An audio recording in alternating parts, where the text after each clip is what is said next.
ద్వారా మీకు కలగబోయే మేలులు సంతోషంలో ఎంతో ఔన్నత్యముగా ఉంటున్నాయి, ఎంతో విస్తరించి ఉంటున్నాయి అని దేవుడు వాక్యం సెలవిస్తుంది. ఇక్కడ అంటాడు, దేవుడు వాక్యం చూసుకున్నట్లయితే దేవుణ్ణి ప్రేమించే వ్యక్తి మానవులంతా ఎలానట, దేవుణ్ణి ఎవరైతే ప్రేమిస్తారో వారు మానవులంతా ఆయనను గౌరవించాలని ఆశిస్తారు.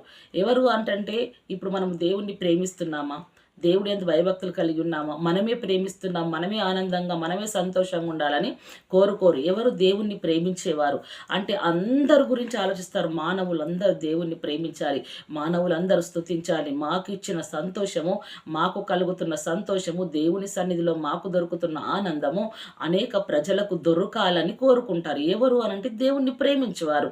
సర్వలోకంలో నివాసులందరూ కూడా దేవుడి వైపు మర్రుకునాలి, దేవుడి వారి వైపు మల్లుకునాలి, వారు దేవుని వేడుకునాలి, వారు కూడా దేవుడి అందున్న ఆనంద సంతోషములు స్వీకరించాలని కోరుకుంటారు. కాబట్టి ఇక్కడ భవిష్యత్తును